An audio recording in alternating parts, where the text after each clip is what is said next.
T-minus 3, 2, 1,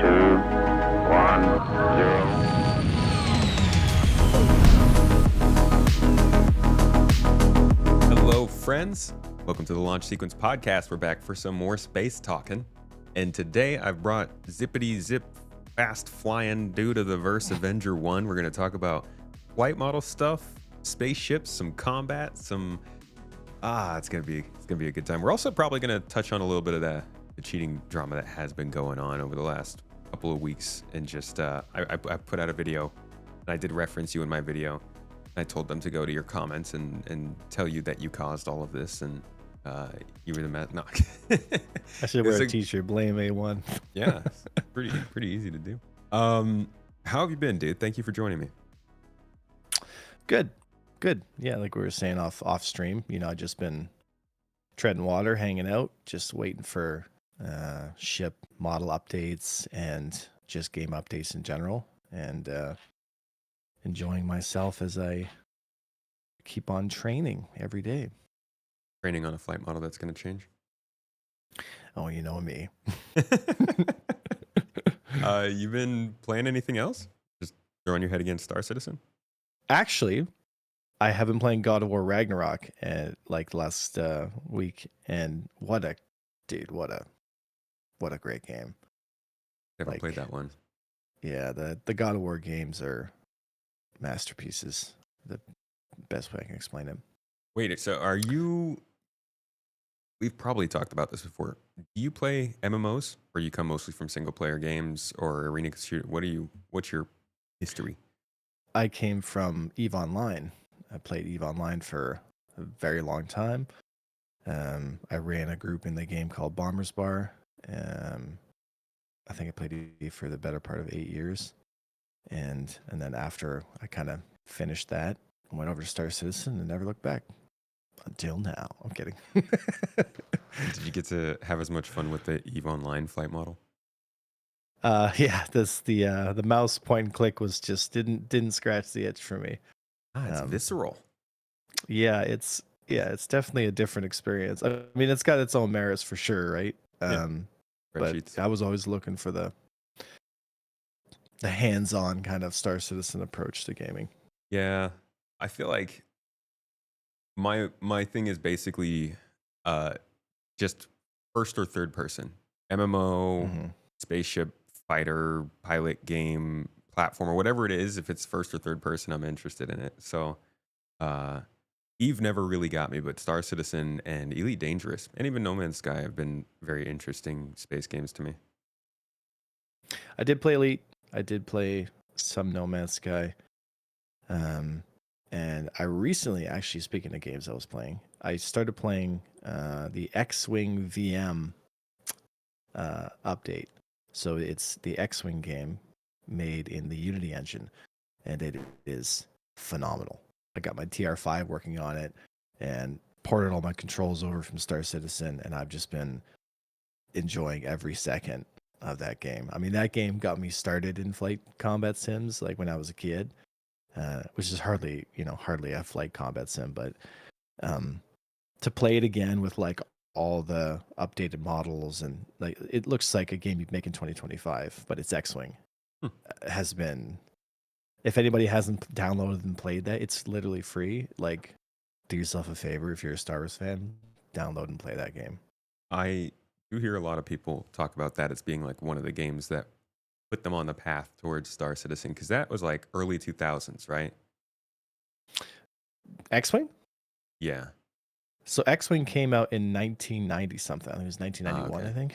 Oh, so, yeah. Am I thinking of a different one?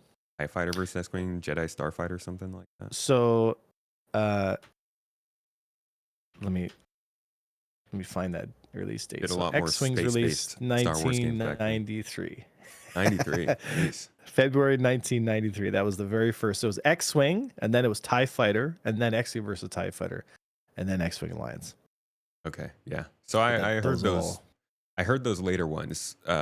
X-Wing, I guess, apparently came out before I was even crawling. So I didn't really know that game very much, but I know that there were a lot more kind of flight-focused space games back then. And now we've only seen Squadron recently, and that didn't do very well.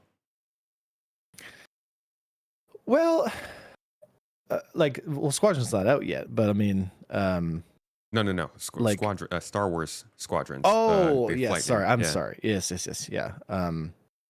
Yeah, Star Wars Squadrons is really the only Star Wars flight combat game that kind of follows the X-wing versus TIE fighter type stuff, for sure.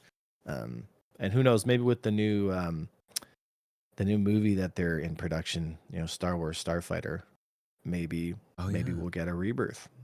Maybe it'll happen. Cross our fingers. Nice to be a space nerd right now, not gonna lie. It is. Speaking of which, how has Star Citizen been for you this year? It's been a little while since we chatted. Outside of like the development stuff we're definitely going to get into, how's the actual gameplay been? I mean, good. I can't really complain too much. I mean, there's a lot of big improvements, and that's all we want to see, right? Like, as long as there's big improvements, we'll be happy. Personally, for me, though, it's, because of what I do and because of what I'm interested in the area specifically of player versus player, of flight combat, to me, it's been a huge letdown. It's just been a huge letdown to the point where I've kind of reevaluated how much Star Citizen is important in my life, which has been really painful for me. I'll be honest. I mean, we have the Idris in, we have server meshing, we have a lot of really great things in the game. Kudos to CIG for that. Awesome to see. Huge progress had to happen. But like I was saying off the podcast, there's something that we lost along the way that, for me personally, has just left me gutted. And that has everything to do with the way the ships feel, the way they perform. You're talking The specifically philosophy. gameplay wise. Yeah, there's something magical about flying over a planet at 500 meters per second, and not having a button that just drops all your speed at the moment. Actually controlling the ship. Flying through the asteroid fields at crazy speeds, and being able to engage groups of people. There was something about the experience before Master Modes that was just unlike anything I'd ever played, ever. And I think a lot of other people felt that way too. So for me, it's been hard. I'll be honest. It's been hard. I'm kind of just mostly waiting to see where they go from here. And if they start moving in a good direction, I'll stick around. But if they move even further in a direction that doesn't make sense to me, I think I might just go into retirement until Star Wars Squadrons 2 comes out or something. Well, you're basically just talking about the combat side of the game. Do you do anything else in the game besides dogfighting? I have tried, believe it or not, I have tried mining. I have tried cargo hauling. I have tried all the other gameplay loops, and I just get so bored so quickly. It just doesn't hold my attention. And I don't know what it is. I mean, there's something about player versus player that pushes me to play the game for 4 to 6 hours a day, to like test myself, to push myself harder and faster. I use the analogy of jujitsu. It's like it's a constant search for excellence. It's a constant grinding, a sharpening. And that process in and of itself is the enjoyment. That to me is like what holds my attention. And there doesn't seem to be that kind of experience with cargo hauling or mining or maybe racing, but you've got to really, really love the flight model to get good at racing. Man, you got to try out the competitive cargo hauling logistics tournaments. It's good times. I mean, Dangerous. I'm sure Fight or Flight would love to see the viewership on that. But You ever tried smashing somebody's flail puny human body with a 16 SU crate? That's PvP, man. That's happened to me many times. Or pirating, stealing someone else's cargo, and get hit in the face with a box. I always wonder about happens all the time. The idea of taking PvP out of the PU. Would that also mean that we can't, like, boxes just, I guess, don't do damage to people or something? Or you can't block people. I don't know. Well, if they took PvP out of the game, that would be a real shame. It would certainly be a little weird of the way that Would just you the game want to is see built. PvP? Like, I know there was a big argument recently talking about how they want PvE servers. I know Dune Awakening just had PvE servers come up, um, and it flatlined the game pretty good. So to me, I've always been a huge advocate for keeping the game community together, and then just designing it and filtering it in a way that allows people to exist and enjoy themselves. And then there's risk and reward areas rather than turning into Daisy 2.0, right? Yeah. So I'm my main, I think, take on most of these things, not all of them, obviously. We all have our sticking points that we want to dictate how the company operates. Um, but my take on most of these things is like if a company wants to create something in a certain way, then they should do it and they should deal with the consequences of doing that. And like if that means that Star Citizen doesn't really work out, then okay. But it feels kind of like, gosh, what would even be an analogy? I mean, you can't just say, "Oh, we know how to do something, so you don't have to do it any other way," or we know we can't do that, so let's stop trying. It's like we're not going to ever get to Mars that way, you know? If you try it, it blows up. You try it again, it blows up. You keep trying it until somebody can succeed at doing it. And the idea that you can't allow for player interaction in an open world and then also have gameplay systems do the moderation. Not all the moderation. I know that like there's edge cases people will slip through, all that kind of stuff. But like if gameplay systems could do 95% of the moderation plus whatever else can happen in game to help, I think that's cool to pursue. And I think that can allow for some really cool things to happen in the game. But I look at the idea of like having a star system that just says, okay, there's no PvP interaction here. And I'm like, does that mean I can't use my med gun on my friend? Does that mean I can't salvage this random ship I found because it's damage to their craft? Like, where do those lines get drawn?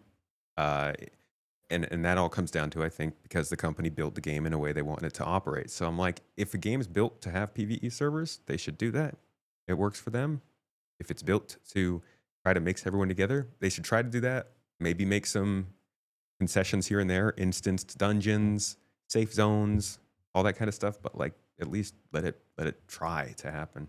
That's my stance. Mm-hmm. To put it short. Well, the nice part is I think they are designing it for the sandbox big experience, right? So, I mean, what would be the point of having server meshing if everyone just ignores each other and plays their own little experience, right? The point of having lots of people together is so that we can fight each other or not, or get together or make alliances and, you know, have that MMO sandbox kind of EVE Online experience that I think is really healthy for the community in total. Yeah. Yeah. I don't know. Anytime I see the conversation come up, one of the top comments is like, we've done this before. We've tried this before. We've seen this doesn't work. And I do get that. I understand that it's a pretty risky thing to try and do. And I also accept that it might just not work and they're going to have to possibly fail or like go back on it or do something like what Dune Awakening has done. I don't know. But I think that the idea it hasn't worked before is not a good enough one to not try. We'll see. Yeah, and also EVE Online is I use this example because there's so many similarities between the two games. I mean, they even basically took the security system from EVE and put it into Star Citizen. There's a lot of similarities there. So to say that it doesn't work, you have so many examples of it working really well. You just can't have everyone in the same, like you can't have everyone being able to just murderize each other at all times anywhere you go. You've got to have safe areas and you've got to have not so safe areas, which is the whole Pyro Stanton thing. Mm-hmm. But Stanton just doesn't have security worth a damn, so you can just kill everyone anywhere you go. Dude, I mean, criminals follow money, right? So it's not like they can just have these distant frontier star systems that are filled with only criminals. Like there have to be economic engines to make the gangs work. But those could be NPCs. I don't know how much a pirate wants to be pirating NPC cargo haulers, but I'm just thinking Yeah. We're also playing just the most crowded version of Star Citizen, right? Like you're thinking, okay, I'm gonna have a game with 5 star systems, 18 planets, 20 something moons, hundreds of star systems, and spaceships flying around. You're thinking you're gonna be going and doing a whole bunch of different stuff, but we're looking at a game where you have a handful of planets, and most of them don't have anything on them worth coming to. The only things that anybody cares about are the 2 sandbox locations that people have put in. So everybody's going to these locations. It feels like it's all crowded and mishmash gameplay. But in 6 years, 7 years, I don't know, 15 years, whenever we get Star Citizen 1.0, is everybody really going to be all crowded around one moon in Stanton, shooting each other? Definitely not. Well, this actually sometimes makes you worried because if the game's already crazy big as it is. I mean, you could just take the 2 systems we have now and add tons of content to it, and people would have tons of space to set up bases and all this stuff just in the 2 systems we have now. I mean, we have so much square kilometers of gameplay that is never even used, not even like touched.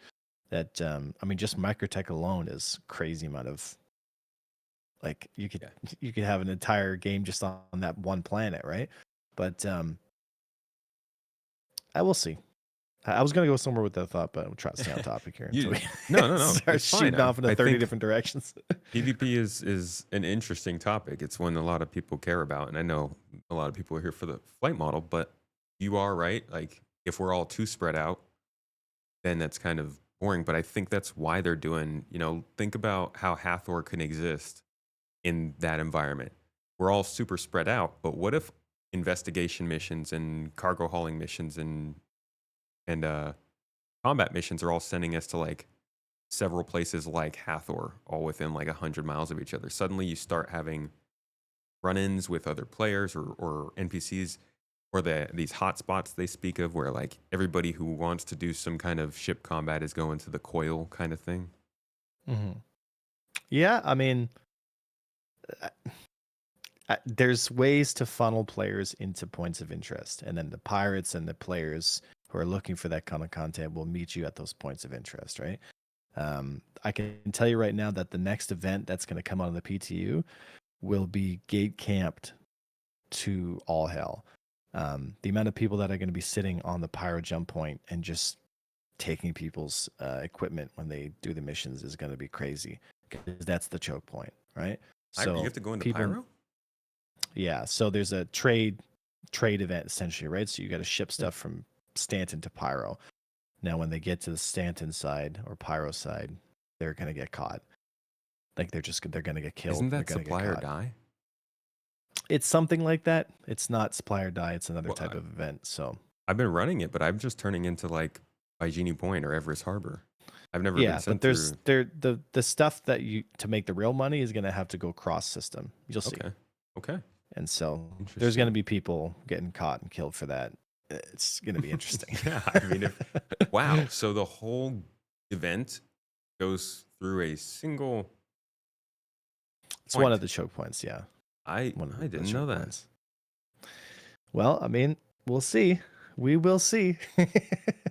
I mean, I remember when the first days came out, and I ran a test, and I got flamed for it so crazy.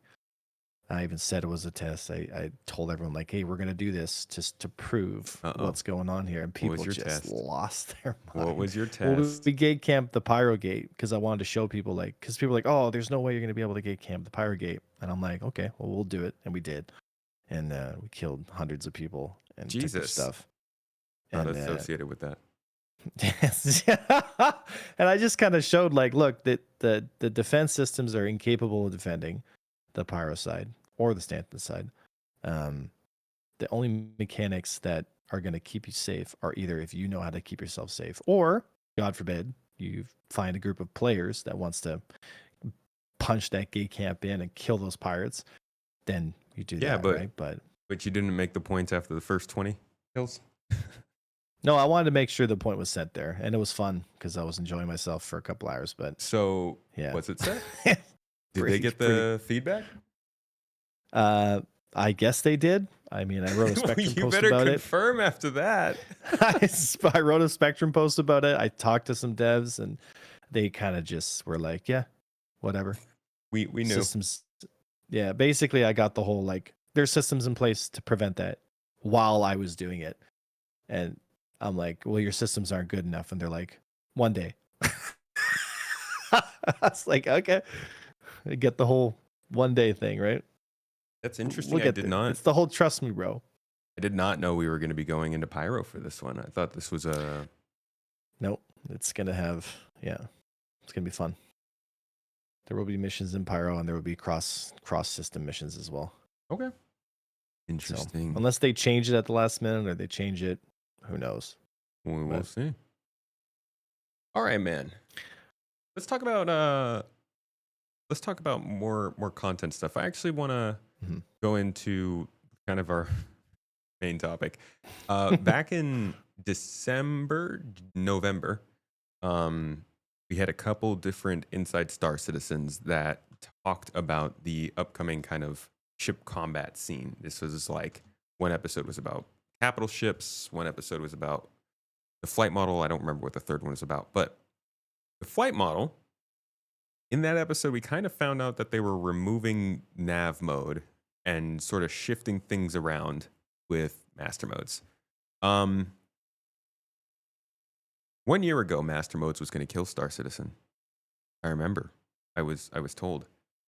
This year, it's hackers or item recovery. No, or ship variants, actually. No, it's Wicklow. Wicklow is going to something else besides master modes this year, this summer. So why is that? Why is master modes no longer the Phantom? Well, that's a this is a phenomenon known as games dead, and this phenomenon is something I've noticed from almost every big game I've ever played. Like the game, like EVE Online had this problem too. We're like, oh, game's dead. Like this is the excuse they're using this year, and the next year is something else. So game's dead, sovereignty's not working. You know, it's every year there's something else, right? I mean, EVE and Star Citizen have some very similar parallels to this. Yeah, People also first love is calling master games modes. dead. I've noticed. They seem to, they're like, it just won't die, but Every it's gonna die. It's just like that game came out 2 weeks ago, 10% drop in player base, dead.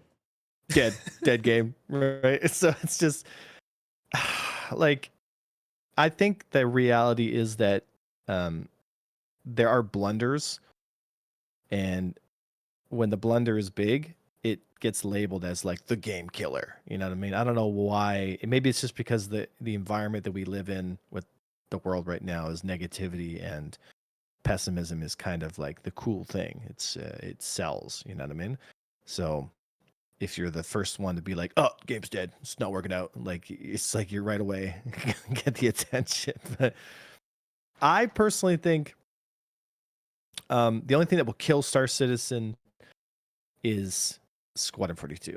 That's the only thing that will kill Star Citizen. Is if S42 comes out and it's garbage, that's it. Like that'd be it'll bad. just bleed out slowly, and everyone will turn into a big joke, and that'll be it, right?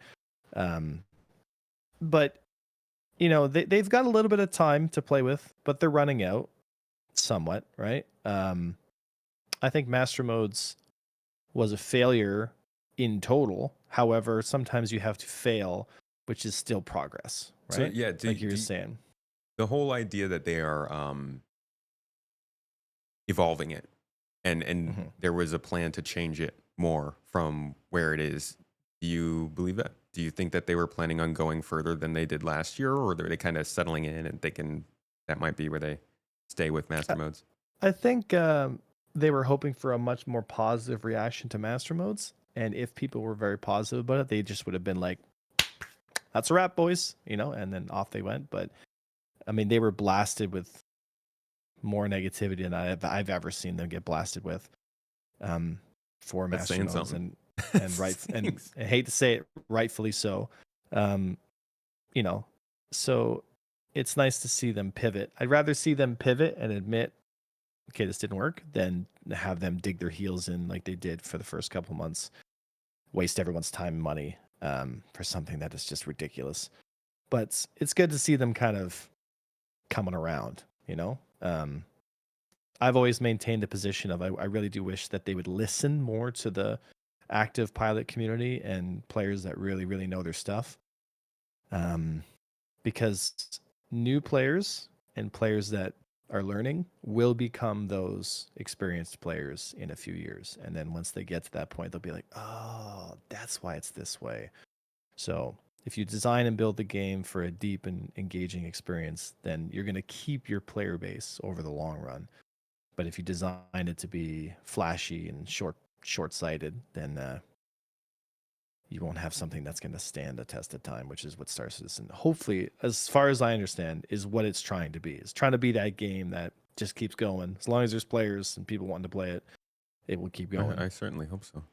Be like, I think that's yeah, what we all finally we finished it. Took us 18 years to make. We're gonna run it now for 5, and then we'll see you later. Yeah, could you imagine? Like, wait, what? Yeah, it was the Game's journey along the way, guys. And we're out. The friends you made. It's all good. Yeah. Oh my goodness. Well, so the whole change with what's going on with master modes, for anybody who's been keeping up or keeping score, basically they're taking the 2 modes, SCM and Nav, and demoting SCM to an operator mode and just getting rid of Nav mode. Do you consider that actually getting rid of master modes? So you're not entirely wrong, but you're not entirely right. So what they're doing is we're going back to a similar system that we had in the old model, in the sense that you're going to have standard SCM/control mode, which is where most of your flight, movement, everything happens. And then you're also going to have quantum boost mode. Now, quantum boost mode is basically a manual version of quantum mode. It's unlike anything we've seen so far. It's almost like hypercruise from Elite Dangerous, right? There is a minimum speed in which you're going to have to be able to have. You're not going to be able to be in hypercruise and be at like 2 meters per second. Like, there will be a minimum speed that you'll be able to drop down to. And as soon as you drop down below that, you'll automatically popped out into SCM, right? Now, instead of having a mode you switch into to get speeds to actually cross distances, you're going to cross those distances with quantum boost and then drop out into normal mode. Now, while you're in quantum boost, you're not going to be able to do anything. It's strictly for travel, right? It's just for travel. And I think it's even going to have higher speeds. Like, it's going to have crazy, ludicrous speeds. Like, it's quantum mode. Like, you're going to be able to go like almost the speed of light in quantum mode. So, and it's going to be kind of manual as far as I understand, right? It's quantum boost is markedly slower than real quantum travel. Yeah, it's basically a way, like when you're going to OM points around moons and you kind of like go across the curvature of the planet. It's kind of like that slower quantum. It's kind of like that, right? Where you're basically you're moving and you're doing it manually, but you're not fighting at those speeds. So they're trying to get the game in a place where most of the movement, combat, everything engaging, all that stuff, it's all happening out of quantum boost, right? Now, what they're going to do is power allocation is going to affect ships' G-forces, top speeds, and all those metrics. And it's not going to be a hard speed ceiling like we have now, where, Buccaneer goes 590, Gladius goes, 520, and it's a set wall, and you can't really change that wall. Now it's going to be, okay, if I have less weight on my ship, I have less ordnance, I have one less component, which reduces weight, I have the best power plant, the best thrusters, and I have all my energy / like all my resources pushed into my engines. Oh, power to thrusters. I'm going to get the highest top speed for my ship. Yeah. What that top speed is and how they measure that, I have absolutely no idea. They threw a ballpark number around there, said like, oh, SCM's around 300. What does that even mean, right? Does that mean like that? I don't know. We'll see what speeds they give us. And again, 300 to 400 meters per second isn't terrible speeds because it's all relative. If you have lower G forces and you have different weapon balance, then those lower speeds will feel a lot different than the previous model, right? It's all relative. So if you have 1200 meter per second guns and 500 meter per second speeds, that's a ratio that's much easier to. There's more depth there. There's less running into speed walls like what we have right now. Like you've played master modes, you know that if you push in any direction, left, right, up, or down, within a second and a half to 2 seconds, you're already up against that speed wall. And so it takes a lot of the freedom away from fights and movement and depth because there's no speed walls in space, right? So it just feels awkward, like you're fighting inside a phone booth. A lot of us talk about that in the PvP space. It used to be we were in a big gymnasium and we could just move anywhere we want in that gymnasium, and now we're inside the TARDIS from Doctor Who, and it's just you're bumping up against the walls. Ooh, British phone booth too. Yikes. Okay. Yeah. So. Yeah. So there's a lot going on, but I'll ask again: is this actually master modes being dead, in your opinion? Are the people getting what they called for last summer? Yeah. So the whole thing with master modes was like, switching into different modes during fights. Everything's got its own mode. The idea, the philosophy of master modes was, the asymmetrical zone with the afterburner, all that stuff. As far as I understand, the afterburner is going to die a horrible, horrible death, and it should. It's one of the worst mechanics you can possibly have in a game like this. So the heart of master modes, the philosophy of master modes, is changing, and that is the whole point. It's just such a blunder. It really, not to sound negative, but it really pissed me off because, they tried these things before. I made videos talking about this where, they did Afterburner in 2016. We've been here, we've done this, and for them to come back, not learn any of their lessons, make the same mistake, waste our time and money, it just made me feel like, I don't know how to explain that. I mean, if you ran a company and your guys made the exact same mistake again, you'd fire those people. You'd be like, okay, well, clearly you didn't learn. You would just cost us millions of dollars. So find another job, And, I'd like to for some introduce reason, you to so many of the companies that run this world.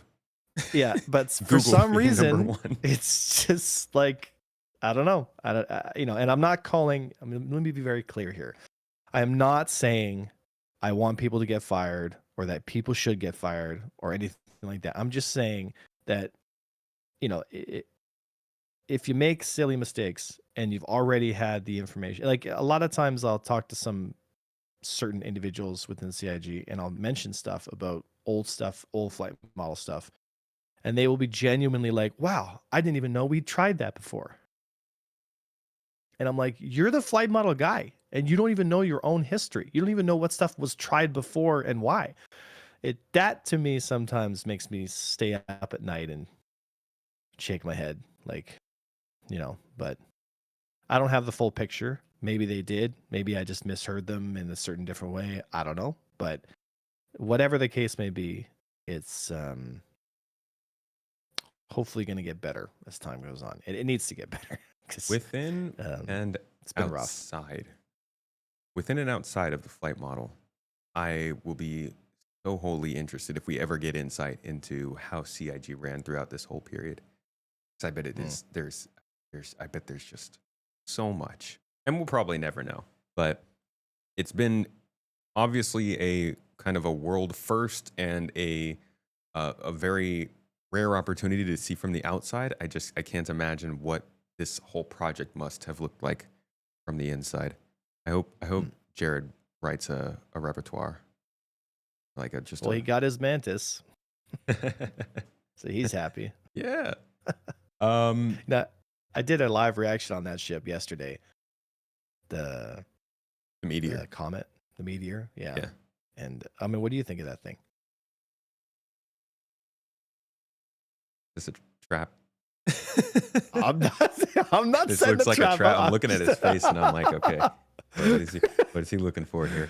It's awful. It's terrible. Power creep. No, I think it's yet another ship that's coming into. I mean, dude, it's the same story with almost everything in this game. It's releasing into a game that's not ready for it, and so it's really hard to judge it. This could be a ship that actually fits a really good niche and has some solid cons. They didn't really name any cons in the episode, and we don't know the stats that well. So I'm like, okay, it's who knows where it lands, but yeah, I think things like armor maelstrom, understanding how fragile a ship actually is, or how good its weapons are actually going to do, makes my Yeah, opinion of it different. the armor debate always makes me shake my head. Like, it's not going to change anything. It's not going to change anything. It's just going to make it so that small, really tiny ships aren't going to be able to fly around and kill Polarises. And Well, it's that would mostly change like my that view of this ship. of what the Meteor. Yeah. I mean, the That wouldn't difference change between my being view. able to have the size fives on this thing versus, I don't know, whatever comes on a Hurricane. Are those size fives? Hurricane's 2 size 4s, 4 size 3s. Like, I mean, the size difference starts to have some impact, or at least it should. Otherwise, Yes they're and not no, doing right? something right. I can tell you right now that Meteor is probably going to be a piece of garbage, absolute piece of garbage. Was a You trap. know, it was a trap. So, like a lot of like, look at the Ion, right? Like, big gun, fly around, shoot. Look at the Mirai Guardian. 4 quad size 4s, like, Giga Chad fighter. I can kill the thing in a Pisces all day. It's just, it all comes down to control and profile. That's it, right? And you make a large ship and you put big guns on it, that's great. But if it doesn't have the G's and it doesn't have the control, then you're just not going to be able to get much done with it. The only saving grace for this new Meteor potentially could be if it was interceptor tuned. That would be the only way for it to be like not a meme, because you can literally stand up and walk around inside it. It's massive. It's Yeah, basically a heavy fighter. that's I definitely was of the like they even called it a heavy fighter earlier in the year. Yeah. So I don't know where they called it a Now heavy it's a medium fighter fighter. I don't know. in February, I think it was, or March, April. I don't know. I just don't understand why it's a medium fighter when the interior of it is like it's big. It's bigger than a 300. I mean, that's not even a heavy fighter. I don't know. This thing is huge. That Yeah, is the weird to 309 me. is a bit of an oddball, eh?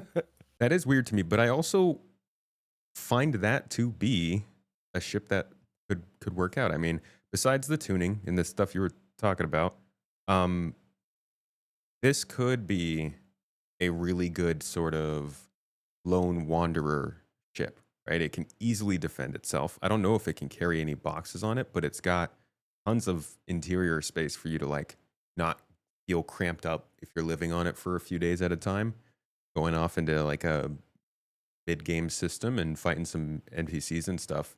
Seems like a reasonable thing to do with this. I mean, I think that's what people wanted from the Guardian MX. And that's why so many people were bummed about the bed. I don't think the bed was the biggest deal, but there were a lot of people that were bummed about that. And this seems to remedy that. I mean, if you're going to design a space fighter, I don't think you should be having like pool parties inside the ship. Like, Sure. it's just, I never understood. I mean, the Mantis made sense to me as an electronic warfare platform because it was big and awkward and kind of goofy looking. So you're like, okay, it's a QED ship. It's not meant to get into fights and turn and actually start fighting. It's meant to stay far away from the fight, so it can look boxy and goofy and big. Yeah. Because that's its point, right? But they made a variant of it that's going to get in there and get its feet wet. It's going to get in there and turn and fight with people. I'm like, you're going to have the same thing that the Vanguard has, where, everyone knows that the Vanguard is probably one of the worst ships in the game. Like, anything can kill a Vanguard. It's crazy.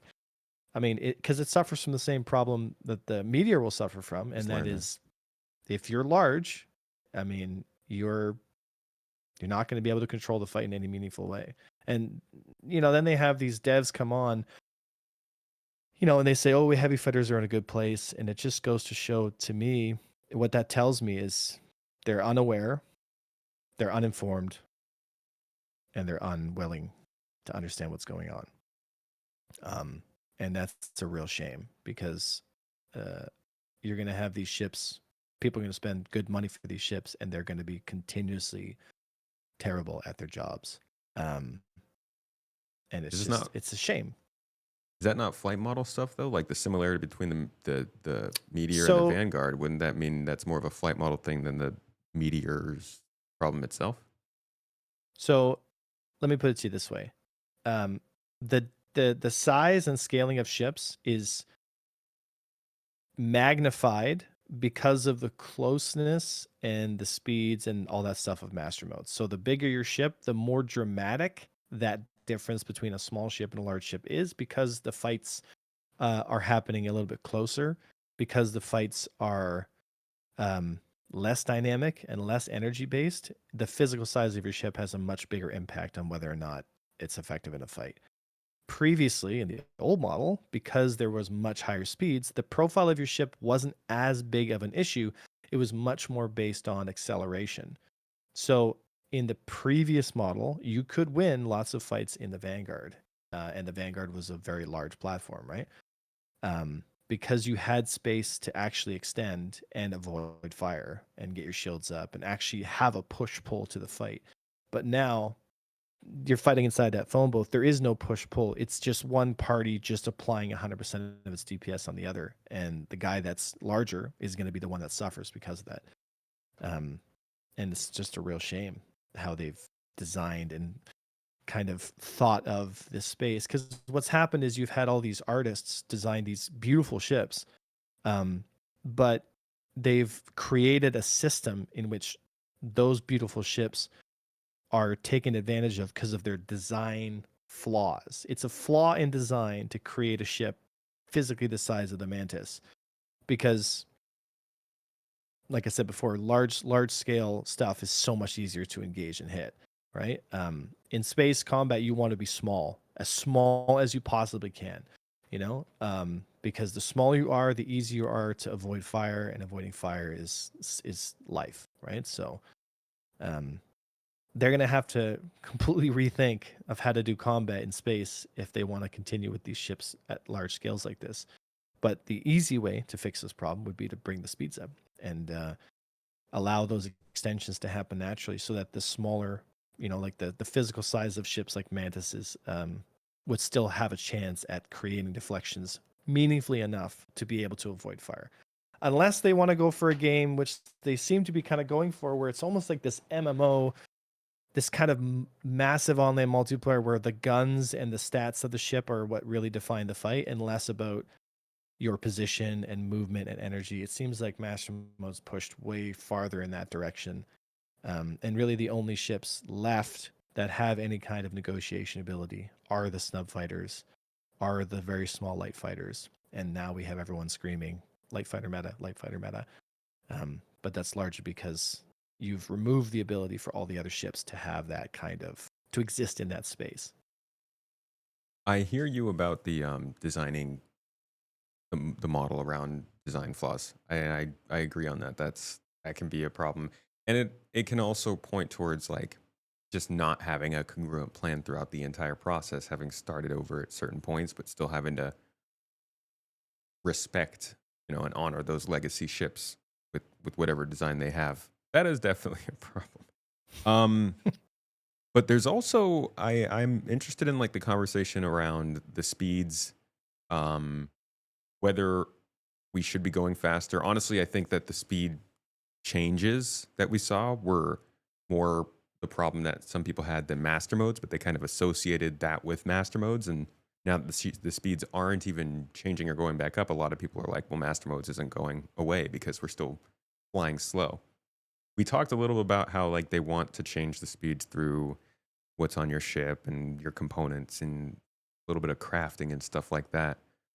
Um, do you think that those changes could be enough to help the combat model as you talk about like it being too focused on the cross section? Well, I mean, that's a great question. It depends on the kind of model you're looking for. Do better components give you better output on your ship? Absolutely. Am I arguing for that not to be the case? Absolutely not. I think if you put a really good component and you put the risk on that component, you should get better output. No doubt about it, right? Economy and risk reward is a completely different topic. But the point is, at some point, the idea is the more shiny, the more expensive you run your ship, the more output you're going to get, right? But also the more you're risking. So if you do die in that Gladius that has all the best equipment on it, it's going to hurt you a lot more than, the guy that just runs a bunch of C tier components on it. Yeah. My issue has always been the most defining factor in an engagement should be the skill of the pilot. That should be 80% of the calculation of whether you win or lose, regardless of ship, within reason. So if it's a light, medium, or heavy fighter, it should be able to stand on its own 2 feet based off the pilot's input, control, precision, choices, and less on which shiny components you have on your ship. The old model was much more in line with that. Obviously, there were issues with it, which could have been fixed. And Master Modes is, if you were to take a pie, like a pie chart, 80% of the pie chart is, like I said, all based off of energy control, all that stuff. Master Modes is like 25% of that pie is energy control, turn ability, all that stuff, pilot control stuff. 25% is like what components you have. Are they better than the other guy? Are the weapons the right ones for the job? And then the other 25% would be, is this ship the counter to the ship that you're engaging? Is this ship designed to fight the ship you're engaging? Is this ship, the win? Like, so I guess I should say it should be 33%, not 25. So those are your 3 sections of the fight. So to me, that's a real shame because less emphasis should be placed on the components you have, and more emphasis should be placed on the actual control of the pilot, because you're going to have a game that is going to stick around for longer when players have something to skill into. So imagine if you had World of Warcraft, right? But we're going to use an analogy here. Imagine player skill, the time in the game, the muscle memory, the experience, the flight control, all those things, that time to shoot, all those things that go into making an effective pilot is resembled in the level of a character in World of Warcraft, right? We all know that it goes to what, level 80 or something like that? Like, is that the highest level? I think it's like, yeah, it's like 50 or 80 or something like that, right? So a level 1 guy doesn't have a chance in hell for killing a level 80 guy, right? Because his level is 80 and his is 1. So the numbers just don't line up, right? That should be the same when it comes to an expert pilot who's played for 10,000 hours and a guy that just walks into the door, right? And it should scale. But what ends up happening is Master Modes has made everyone's level maximum 15.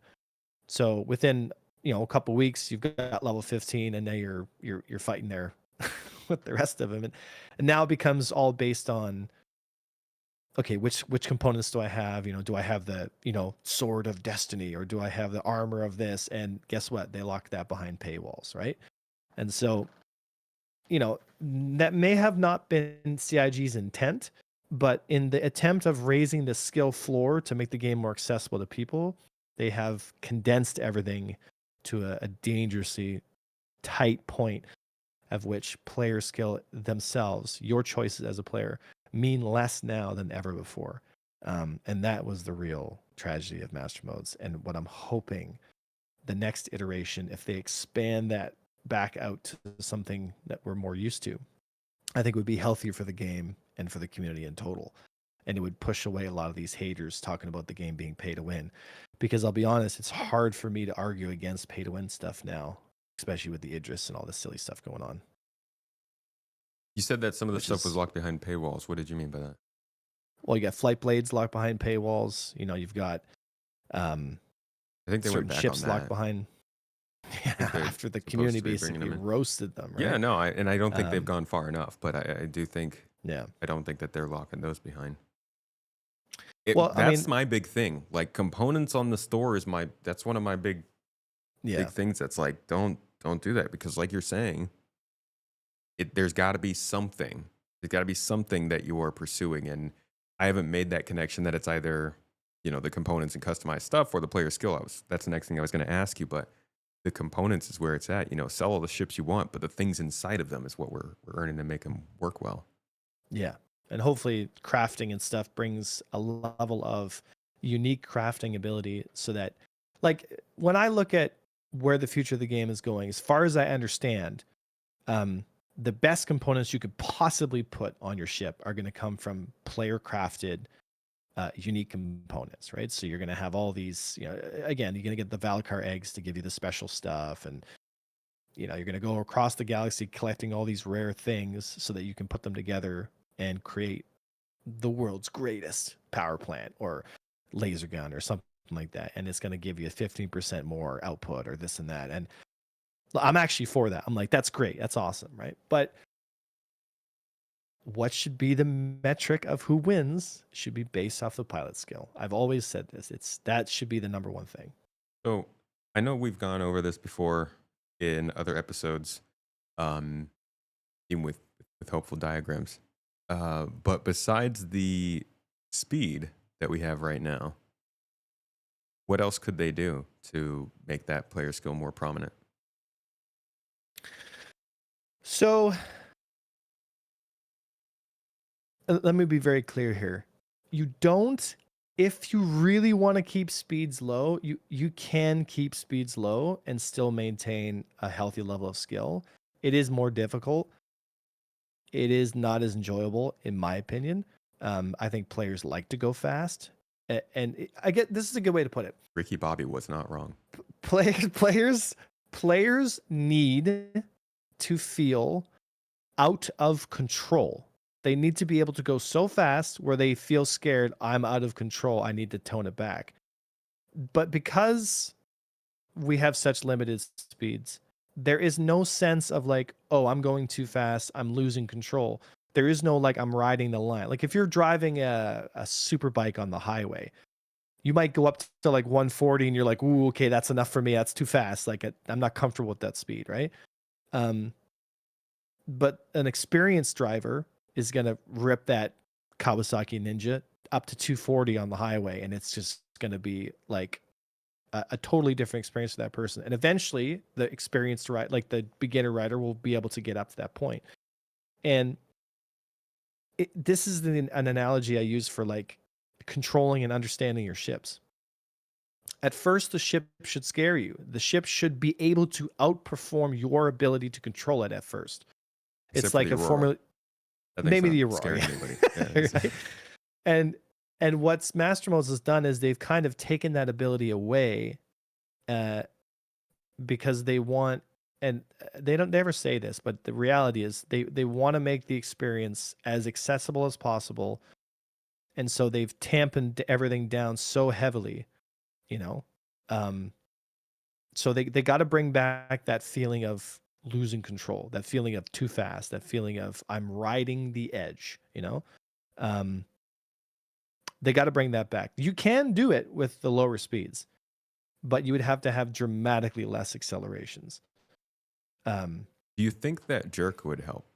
Because of the way acceleration now is just so jarring. Yeah, jerk is sort of in some degree now, right? There needs to be more adjustments to it. The tuning of the jerk right now, and for some ships, is basically as if it's not on at all. Yeah. So there's definitely some adjustments that need to be made there. Jerk won't fix the issue. It's a band-aid solution, not band-aid. It's a small solution in the larger scheme of things. It is part of the problem, but it is not the Achilles heel, right? That people think it is. Because with jerk also comes sloppiness. So you can't have one without the other. You want a responsive ship that feels great. Well, guess what? You get wiggling, So if you put the jerk profile too high, now the ship becomes sluggish. Now it's like my ship just doesn't move at all. It feels like crap, right? So one can't happen without the other. So if you find that perfect balance, that's great. But then but that's only for that. That's like, for example, an arrow, right? Yeah. But then you get into a Vanguard and the thing feels like a slug, and it's like, well, what's going on here, right? Like, it's funny. Larger vessels should actually have significantly less jerk. Like a Vanguard should be almost hyper responsive, whereas a Gladius should actually be a little more sluggish because of the ability for deflection, right? Because the Vanguard is 4 times the size. I mean, if I had my hands on the Kingdom, I would redesign so many of the fighters. I mean, that Vanguard should be half the size. Most fighters should be essentially half the size. There's no reason you should have a fighter larger than a Mark II Hornet. There's absolutely no reason. If you go bigger than a Mark II Hornet, well, now you're no longer a fighter. Now you're a multi-crew, and you should be designed accordingly. But these medium-sized ships, the only way that they have a chance is if they have larger speeds, because I think we said before, like it's too easy to hit a big ship from far away. Like it's just too easy. Mm-hmm. And that's not something that you can balance out of. That's not something you can like you could give a Vanguard 50 times the DPS, make it almost hit scan, and you would still lose duels with a Gladius. You could literally make a Vanguard, like give it a hit scan gun that kills you in one shot. You could give it the Idris main gun, and it would still lose dogfights with a Gladius. And so what's the solution? Do you have one to propose for that? Yeah, I have. speeds and geometry, right? Like that is the answer. Like I hate to beat a dead horse, but like that is the answer, right? And I do wish we were up at least around like 500 meters per second. Like I don't need to fight at 1,000 meters per second. 500 is great. That's good fun. Yeah. I mean, I have always maintained this position of all fighters should have. Let me put it this way: do you ever play Rainbow Six Siege? No. Okay. Do you know of Rainbow Six Saw Siege? it. Yeah. Okay. I know how it plays. So every operator can kill every operator, correct? Mm-hmm. All right. Headshot kills, no matter what gun you're using, no matter what range, whatever the case may be. Now, do you agree there are differences between all the operators, correct? Mm-hmm. Okay. All of them bring something different and unique to the engagement. But ultimately, what it boils down to is I get my gun on you and I go pew pew, you die. Correct? Yeah. Okay. This is the idea with Star Citizen that I've always kind of championed. It's like there is a baseline movement and control profile that every ship must have, right? Every ship must have the ability to make extensions. Every ship must have the ability to get into a raid fight within some range. Every ship must have the ability to dive and disengage while holding its energy.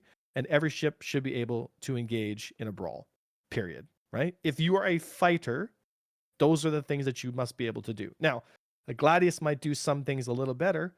A Vanguard might do some things a little better, but they all can do all those different things. The old model allowed us to do that. I could make extensions in a Vanguard. I could make brawls. I could do turns. I could do energy control. I could do all these things because I had the space to do it, right?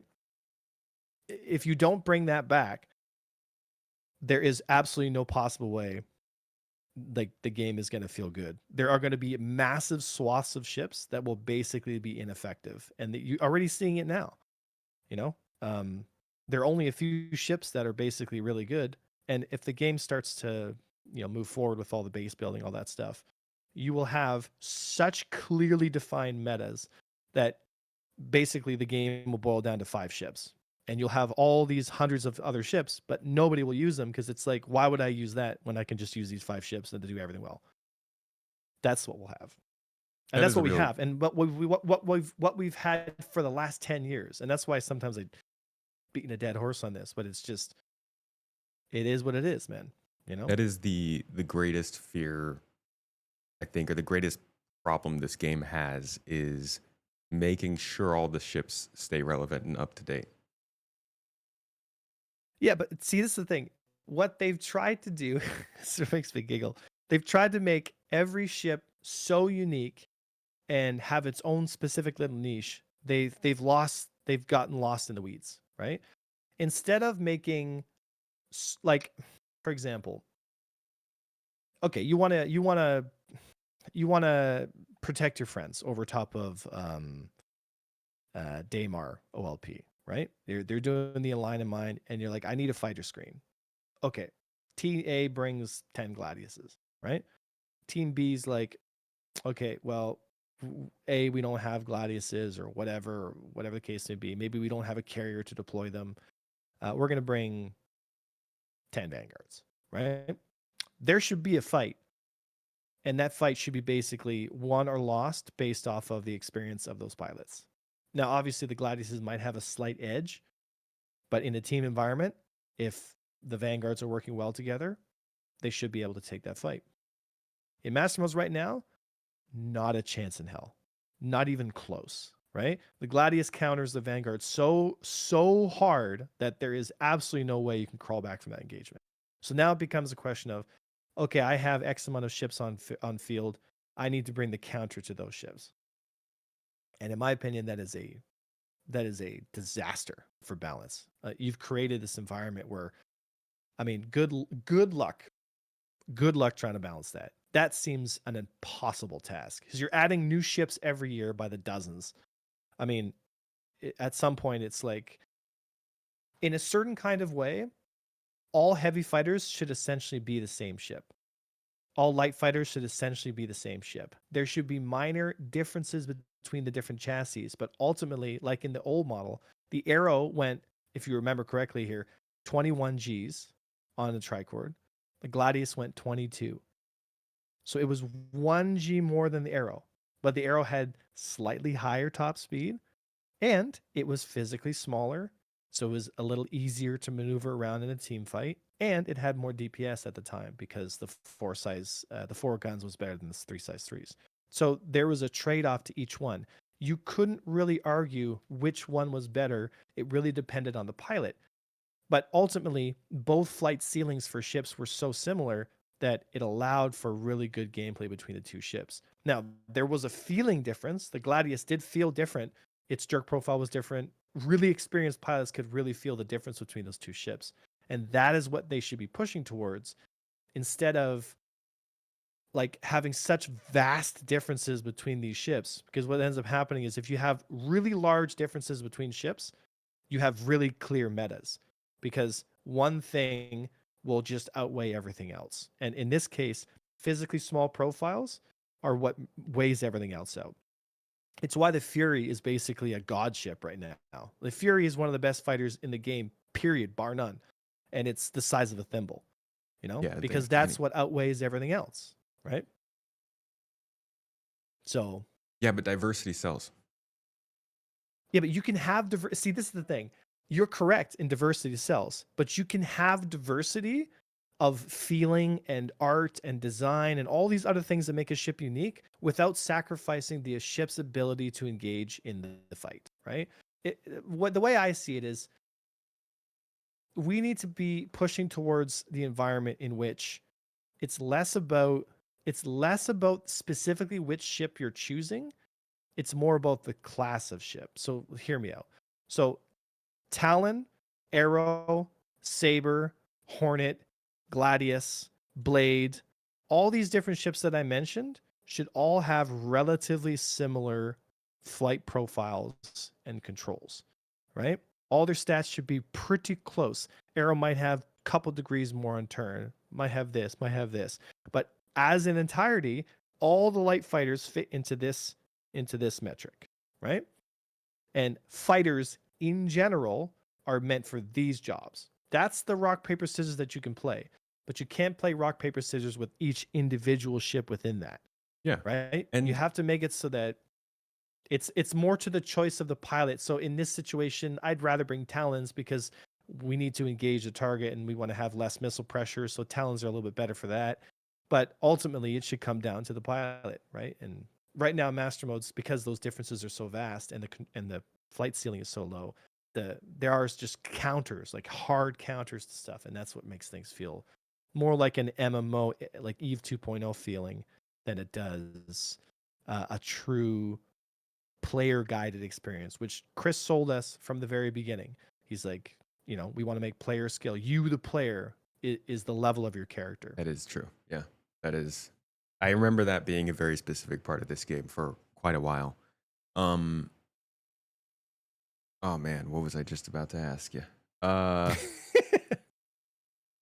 Sorry, I get. Oh, do you think that the flight model we're going on? No, this stuff's good. Do you think that the flight model we're going on is making that better or worse? Are we getting closer to that kind of player skill, or is this a move away from it and like doubling down kind of on what Master Modes was doing? Well, without me actually like being able to play it, I can't say, but I can take an assumption based off of what I've heard and what I've spoken to some people about, right? And what they've been able to publicly share about the system. In theory, it will be a higher skill system than what we have right now, just based on the simple fact that your choices in power management will make more meaningful engagements. So, choosing to dump all your power into engines to make an escape, to reposition in a fight, and I then love choosing that. when to power your guns, like that's more like what you'd expect from like X-Wing and TIE Fighter games. And those games were, in my opinion, the goal. They had it right in 1993. I mean, don't reinvent the wheel. It works really, really well. Star Wars Squadrons also had an incredible power system that made your choices super meaningful and made the game just feel great. That alone should bring a little more depth back into the game. But again, it's just like I fail to see how you can create an environment in which speeds are so low. Like 300's just like that's minimum cruising speed. Like that's just too slow, right? Yeah, Unless it's they pretty low. drop the accelerations by like half. But then at that point your Gladiuses are accelerating at like 6Gs lateral. And it's not, I mean, it could work. It could work. I'd have to get a feel for it and feel it for myself. Um, It just but doesn't there was look good a, either, though. Seeing a spaceship flying over the ground, like you're on an outpost and you see a spaceship flying overhead, it just doesn't look as good if it's going really slow. yeah, it's almost annoying. You're just like, wow, that thing is moving slow as shit. Like, it's funny too, because a lot of times these marketing videos on these ships that they sell, they have They're these flying ships fast. they're Yeah. flying like 2,500 meters per second. They're ripping across the ground. Yeah, like through the And they're like city. getting into fights. Like some of them are getting into fights at these breakneck speeds. And I'm just like, you were like, this is the whole phenomenon of like, you watch a trailer for an MMO and it's like this incredible CGI trailer. It's like, oh my gosh, like that game looks like crazy. And then you play, it's like a 2D like top down like pixel game. You're like, what Why I the didn't play is MMOs this? for a long time. Yeah. Yeah, like that always annoyed me to no end. Is like you're selling that game, not that game. Like sell the game you're actually going to play, And Yeah. yeah, I mean that's my gripe. We always bag on CIG, but they do it to themselves. They did it with the Meteor too, right? I mean the Meteor in the recent commercial was just ripping across the ground like it's so fast, it's so sleek. Dude, it looks like a box. You put two guns on it, you called it a day, you rechanged the color on the interior and you sold it to us. It's just like it's just shameless at this point, some of these guys. But if you're gonna keep on repackaging, retexturing, and reselling ships, then don't worry about making them all crazy unique. Like make them all relatively similar so that it's more down to the player choice as to like which ship best allows them. How do I say it this way? Like it shouldn't be so much based off the fighter pick. Like a Talon and an Arrow or a what's it called? The new one, the Meteor. Like it should be less based off of the pilot, or sorry, it should be less based off of the ship itself. It should like the metric should always be the pilot first, Um, Let me but ask they you got to this. bring that depth in, man. They just have to. They just have to, because I've been flying master modes ever since it came out, and there's really only a couple ships that are effective. And I understand that we're in alpha and everything will change and blah blah blah, but in no world, and I mean this with all sincerity, in no world will the Gladius ever lose to the Vanguard, or the Vanguard in general be anywhere of a relatively viable ship. Like you would have to make the ship so ridiculously goofy OP just to get it viable, because it's not designed. A lot of these ships are just not designed for the environment space that they're engaging in.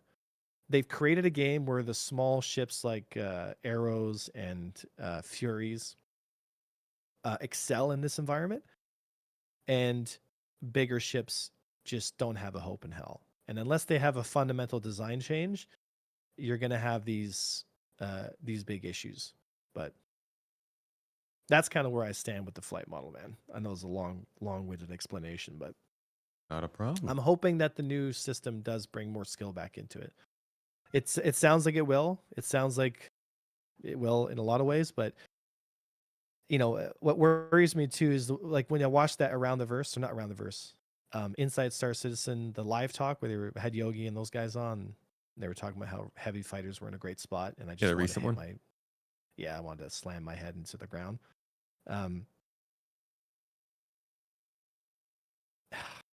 See, just thinking about it, I lost my train of thought. I had it. It's gone now. I know they said that was like their first priority, was making sure all the roles, the archetypes of ships actually made sense. But it doesn't sound like you feel like Yeah, they're but doing archetypes are not the way forward. Like they have all the wrong philosophy when it comes to this stuff. Like it just doesn't work. So stop trying to make it forced. Well, I mean, stop trying to force when it. I say archetype, I'm talking what you're talking about, right? With like all the light fighters need to be in this box of like, here's what's acceptable for a light fighter. You don't feel like that's what they're doing? Not even close. Not even close. They've made, like I was talking once before, that like instead of having 3 big boxes, they've made hundreds of small boxes, and that, in my opinion, is just pointless. Like, good luck trying to balance that. It's so overcomplicated. I've noticed this with CIG is they just overcomplicate stuff. It's really not that hard. Like, if it's a fighter, light, medium, or heavy, like it should be like choosing light, medium, or heavy armor in an FPS game. Yeah. Like all 3 of those things are able to do good work and achieve goals of fighter superiority, but Kinda there know are what you're gonna benefits get. and I mean, to me, it's just, it doesn't make any sense, like the way that they've gone about it, Yeah. I hear you. because heavy fighters can't make extensions, heavy fighters can't brawl, and they can't turn. All they can do is tank and trade, but that's a useless ability in a movement-based dogfighting game. And if you nerf the flight so hard that tank and DPS become a viable metric, well, now you no longer have a flight game. Like, you no longer have a movement dogfighting cinematic flight game. You have EVE Online 2.0, where it's much like, okay, Hurricane does X amount DPS. Let's get in range, fire. Okay, we can only stay here for 5 seconds. Okay, now we have to leave. It's just, it turns into like capital ships in space, but with fighters, and that just feels like doesn't make any sense to me. For me personally, right? All right. I want to. Oh, go ahead. Sorry, go on. No, you can finish that. I had no thought. I wanted to talk about atmospheric flight briefly. Hmm. Control surfaces.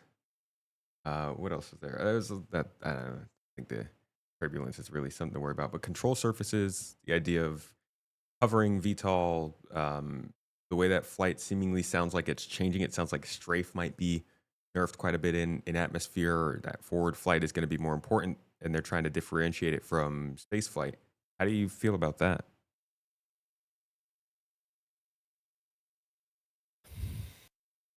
I mean, I can visualize what they're doing. I see in my head. It's it's very 3 degrees of freedom. It's basically like an even more constricted version of master modes, which is fine if they do it right. But I say again, War Thunder is a good example. War Thunder is a pretty popular game, and it's a flight dogfighter.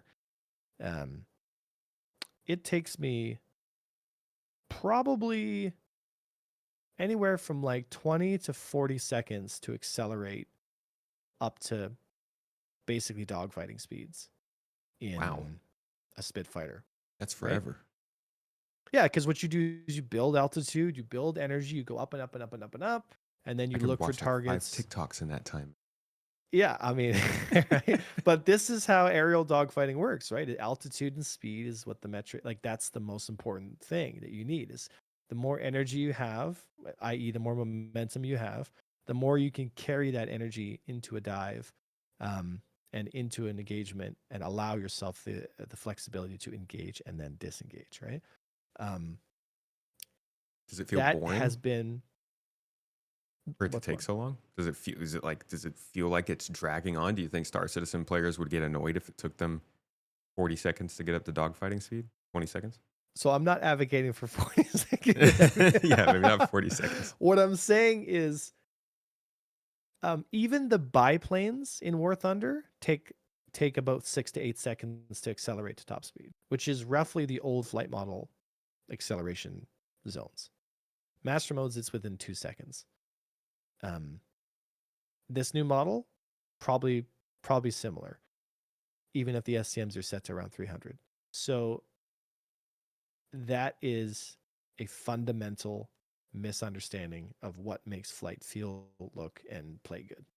Is when you no longer even really need to manage your energy in any meaningful way. If there is no momentum conservation, if there is no energy conservation, if there's no maximum turn angles, if it just really comes down to like a first person shooter where it's like point towards the enemy, boost, and you're already there. I mean, it really does play like a first person shooter. I mean, some of the top pilots in the game right now, they're all mouse pilots because aim is the most important metric, like by all, like it is the most important metric of what wins a dogfight right now. It's not really so much position or energy control. It's just point nose towards enemy and just fire.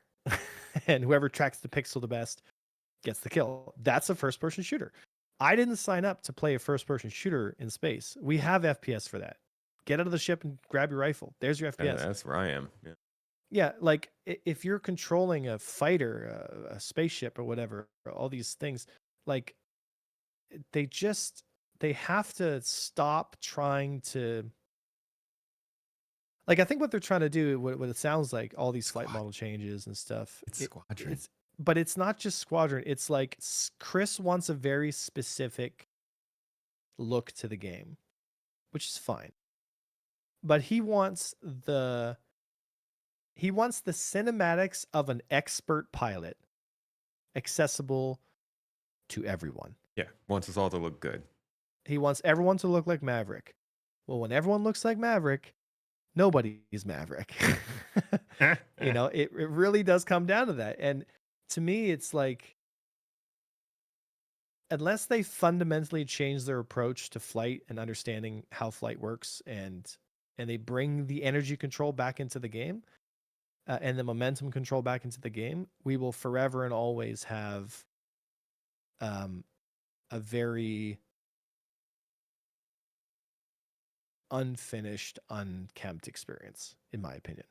And it's the only way, and I mean this with all sincerity, it's the only way to make these larger, poorly designed ships for this engagement space even somewhat viable.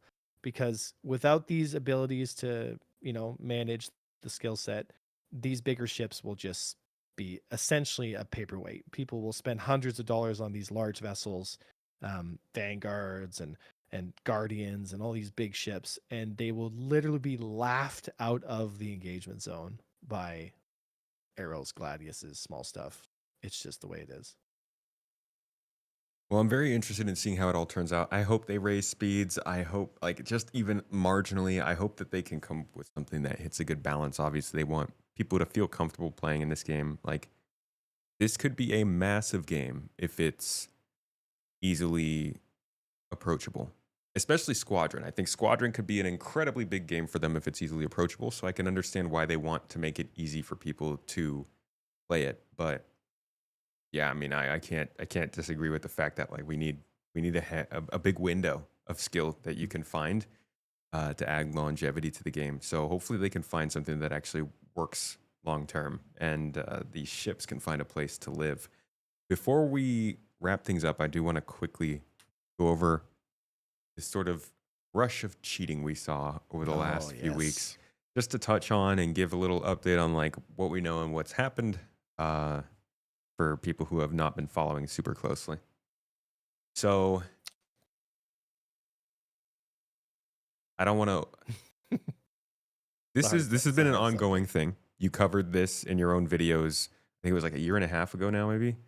Yeah, 2 years ago, I released the documentary on the cheating underworld, and yeah, and it's kind of a preamble to what we're seeing now. As that led to this, do you think it's as bad a problem as a lot of people in the community are making it out to be? Not without, not to discredit anybody. Everybody's got their worries, but like, do you think it is as a lot of people I see are like, I'm just not going to play anymore? Is that? that's the real damage. And do you That's think the real that it's damage. that bad that people shouldn't? So this is a complex issue because both CIG and the player base are correct in feeling the way they feel. And what I mean by that is if you're a player and you sign into Bikini Point and you immediately get stripped naked, killed over and over and over again, and you can't even take off your ship, and then some guy pops in chat who's clearly cheating and hacking and starts making fun of you, you're probably not going to keep playing. And you're Yeah. probably going to tell your friends, hey, don't touch this boiling piece of garbage because this is not an experience that's worth your time because time is precious and we only live once. CIG is also coming from the angle of we're still designing the game. We don't have time to spend with full-time developers just running around trying to catch cheaters in an environment where code is changing on a daily basis. Things are always in flux and nothing is locked down. It's like trying to get thieves out of a Costco when all the doors are open and you have one security guard. It's just good luck, you know? But the real damage comes from when the people going to the Costco are like, well, my stuff's just going to get stolen, so I'm just not going to go. And then the I'm just going to Costco go to store Whole goes Foods. under, right? So, and this is the issue I brought up in my first documentary Rings that talked about, because I exposed the cheating groups that were there. I exposed the RMT, real money transferring, that was happening. I exposed the groups that were doing it. I exposed the cheat engine code system they were using, the Night City system. I exposed who they were, the guy behind it, all that stuff. Like I did all the hard investigative work for them with the help of Eleven's Hanger and DeBranigan from the community. And I told him, I said, look, you need to stamp this out as hard as you possibly can and make it like a public execution, dude. Like drag this guy's account in front of the world and be like, look, anybody who's caught doing this stuff, RMT cheating, all that stuff, selling AUC on markets, you will be banned permanently, lose your account, IP banned, hardware banned, everything. We don't want you here, right? But what they did was they give soft bans, maybe a week, maybe two, to some of these cheaters who are just bona fide cheaters and who I've caught many over the past years. They give them a week ban, then a 2-week ban, then a month ban, then a 3-month ban.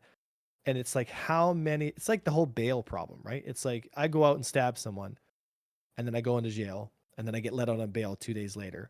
And then I go out and stab someone again and then I get let out on bail. And then I go out and stab someone again. How many times does someone have to get stabbed or murdered before you go like, maybe it's the problem. Maybe the guy's maybe not savable. Maybe we should do something about it. You know, it's like if you're cheating in an alpha game at this state, you're lost. Like you've made choices in life. God save you, but like you're done. It's such You know a what weird I mean? We don't decision to make, want yeah. you, like we don't want you here. And CIG for some reason just stands back and goes like, it's all good. You know, I don't know whether there's some kind of legal dispute with that because the game's not technically out, so they can't just delete their account, or I don't know what the case may be, but I think very strongly that they are not doing enough, that they need to do stuff more publicly, that they need to make it very clear that if you are using those cheat engine game systems, all that stuff, like you will be hunted down and removed from this community like a plague, you know? Because what has happened is these cheaters have created an economy in Star Citizen. They're making thousands of dollars every year selling these game cheats, selling these systems, selling to people, selling AUEC to an already bitter and upset community, which pays for it gladly. I mean, the people that are paying for it are really despicable, but I mean, what can you do, right? People are going to people. I'm sure they're good people, but they're doing some really shitty things by supporting a cheating network that is growing within Star Citizen. You are supporting the cancer of which will become so malignant it will just kill the game entirely. And you're seeing the first throes. You're seeing the first signs of what I call a death rattle in a game, where the game community has become so confident that CIG is powerless, motionless, and incompetent to stop it, that people are walking away from the experience and they're telling all their friends and telling all their friends. And once that takes hold, once that narrative takes hold, your game is toast. It's toast. And to recover from that is very, very difficult. It's very difficult. So, like I said before, like 2 years ago, they had all the information to stamp this guy out. They should have done it. They should have publicly put his account on blast and just been like, don't ever cheat in our game, right? It's okay to test our experience, but when you're selling and making money and you're cutting out money from the devs and you're cutting the project, like, you are the problem, right? So What? this recent wave of cheaters, this Chinese group that's been going through, they've been around the game for a bit. They're a new group that doesn't realize that they're already getting tracked. They're probably going to get banned, but only for a week, right? So there is one side of the argument to say that, well, CIG is aware of all this stuff going on. They're tracking all these different accounts. They're basically getting ready to do a big sweep and ban at some point. And they're just collecting as much information as they can as to how they're cheating so that they can better defend themselves. I think that's BS. I think that's BS. They're understaffed when it comes to this stuff. They're under motivated when it comes to this stuff, and they're under equipped to deal with it. To me, if I was running the company, I would put a couple guys on this project right now when it comes to anti-cheat stuff. I would start putting stuff in place right now, because right now, if you let this narrative start to spread more, it's going to be so unbelievably damaging. Like, you're going to lose all your new players, and you're going to lose all the players that are going to come because they're going to, oh yeah, that's the game that everyone gets cheated on. And it's just like, That it's definitely not worth doesn't it. help on top of its reputation already in the general gaming Well, that's what I'm industry. saying, right? Like, they're already up against the wall because they make, I mean, I don't know what CIG does sometimes. They must sit, I would love to be a fly on the wall in some of these meetings, because sometimes I fear that the room that Chris Roberts is in is nothing but guys that are like, yes, Chris, we'll do it. Yeah, we'll do it. Someone needs to kick that door in and scream at Chris and be like, stop doing stupid shit.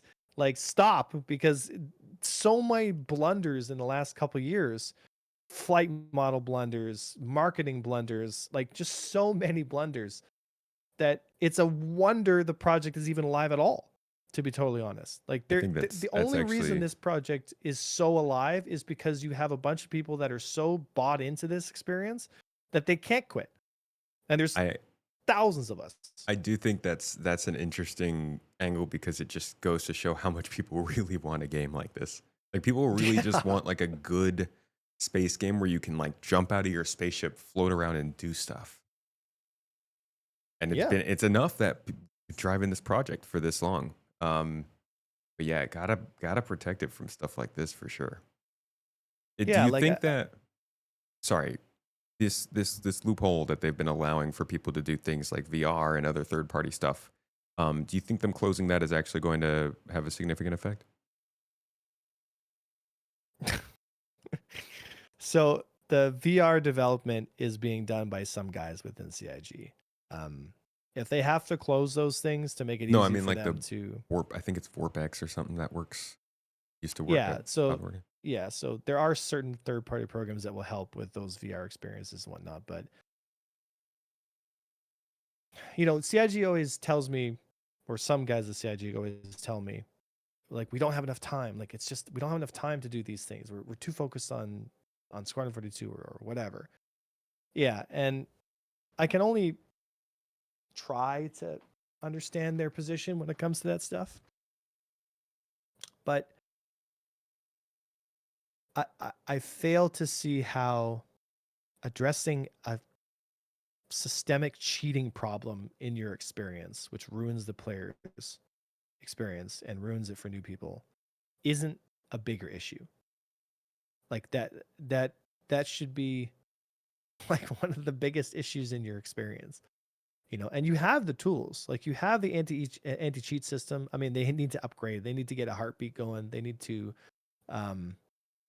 so for some of you guys who don't know, a heartbeat system is when the anti-cheat system will pull basically the client every 30 seconds or whatever, and it'll basically verify certain stuff. Yeah, right? didn't they turn that on? It's possible they turned it on, but they're missing out on a lot of stuff, right? So if they have a heartbeat turned down, that's great. They're going to catch some of the script kiddies silly stuff, right? But you have a cheating organization who is using the dev tool itself that's hooked into the experience for the developers, and they've rewrote it and they've hooked it in off of the dev code. And so all the cheats that you see going on, like the Night City cheats, all that stuff, that's all based off of a dev program that was written in for the developers. That's why you can do all the things you can do, because it's all dev stuff, right? They need to close that loophole. I don't know how, like they haven't closed that yet. Well, or whatever the case may be, but it does seem like the guy you were originally tracking who kind of brought this all together in the beginning sort of wanted to just get out of it earlier this year and made that a little more, I don't know if open source is the right word, but made it more known, which allowed some other groups to start. He was always going to do that though. And see, this is Sure. the trick, these little slime balls, right? It's, it's just these guys, like he was Nobody's always ever going to die do that with their cheats. Yeah, like he was always going to sell it. That was always the intention. Like he just did it sooner because he got some heat for it. But it just like,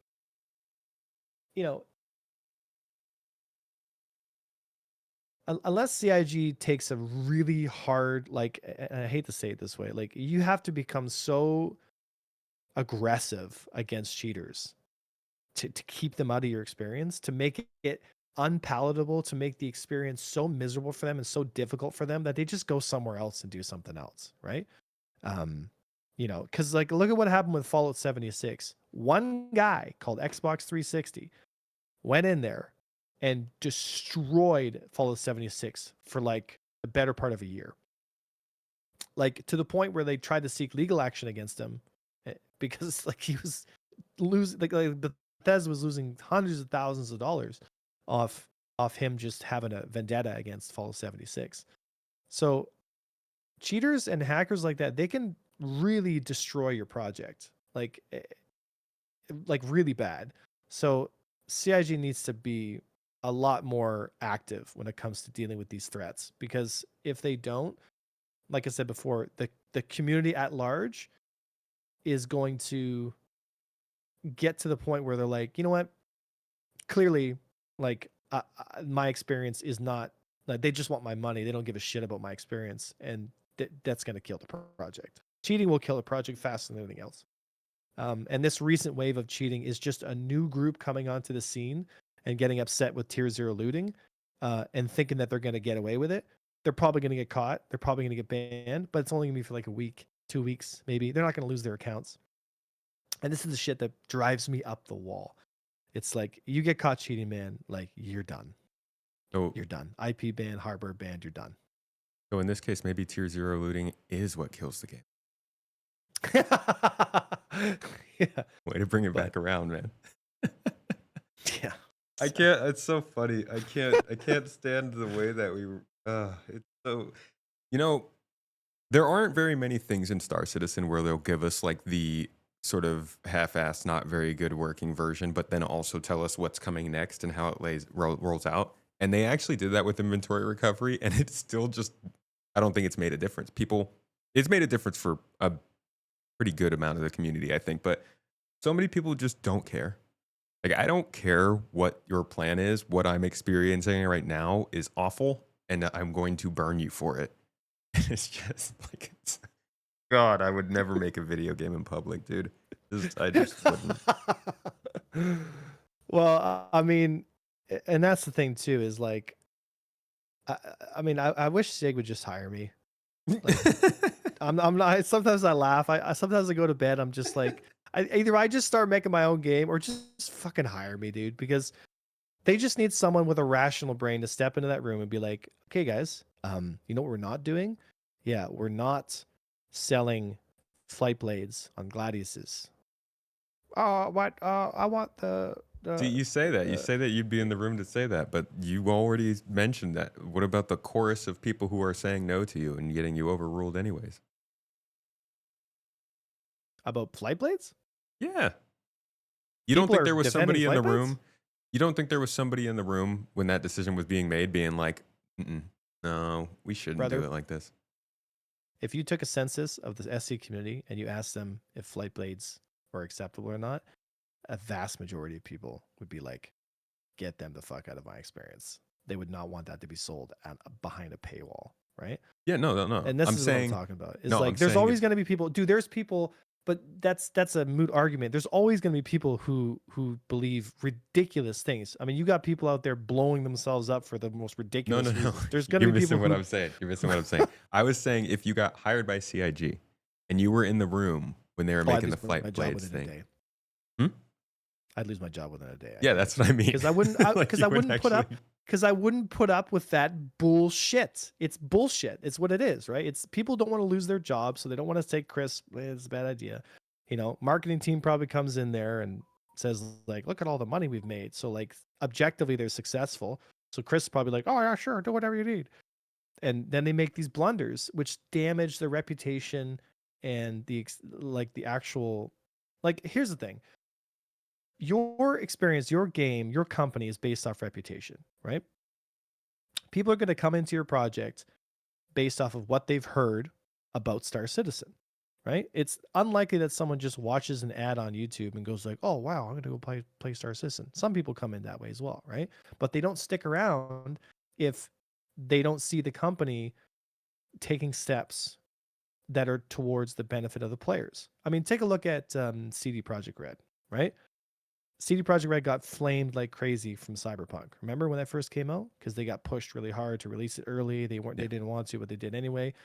And then they spent the better part of 3 years giving away a ton of free content, a ton of awesome stuff, working on the game constantly, and basically telling people like, look, we really care about the experience. We really want you guys to have a good time.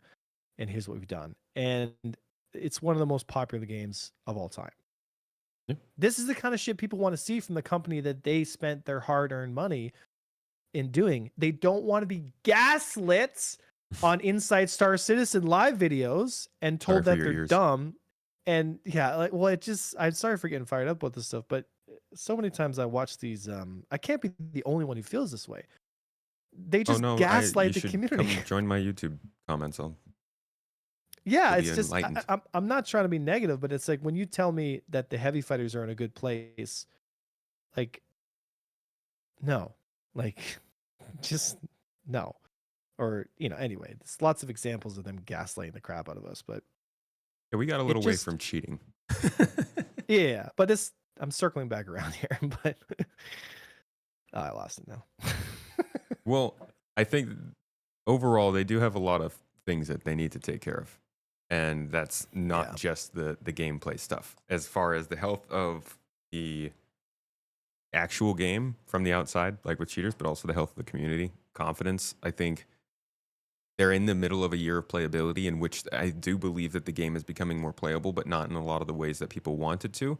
They're also in a year of news drought surrounding some of the most important features in this game: engineering, base building, crafting, control surfaces, quantum freaking travel. Like, these are important things that we're not hearing about. So it's different from every other year, and I think they've got a lot of things they need to fix. But how about to finish this up? What's something that you're enjoying? I'm enjoying um the Gladius right now. I'll be honest. I was big into the Buccaneer for a last little bit. And now I'm enjoying the Gladius. I've kind of accepted that it is what it is. It's more of an aim duel, and I've been pushing myself to learn different avenues of the game. So much has changed with master modes, but I am enjoying spending time with my team, spending time goofing around. But okay, no, just stay on stuff I enjoy.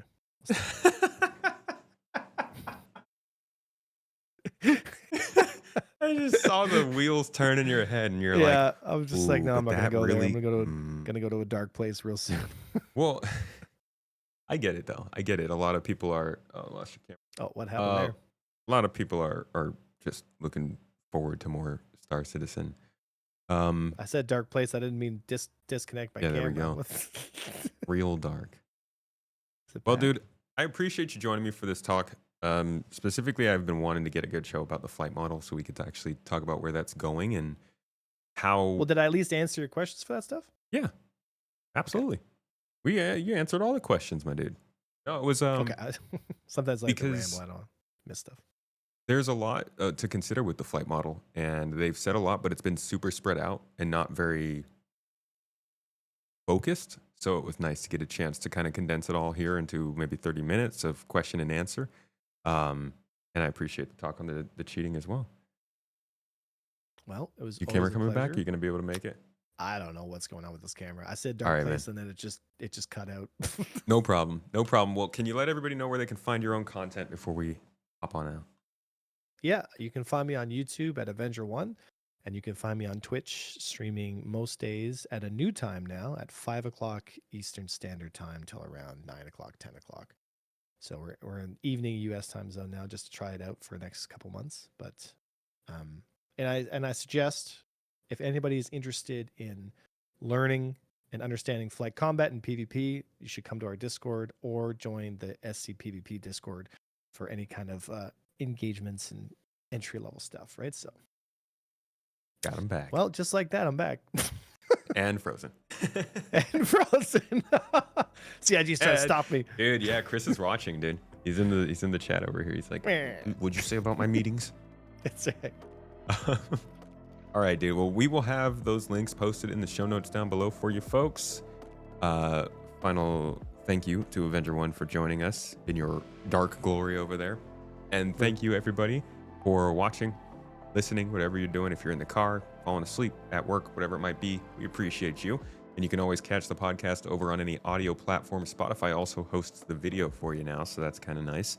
But we love seeing you over here on Space Tomato too. Either way, appreciate you all. Hope you got some good information, a little entertainment, and possibly some hot takes from this. Let us know in the comments down below just how wrong we were. And I'll see you all next week.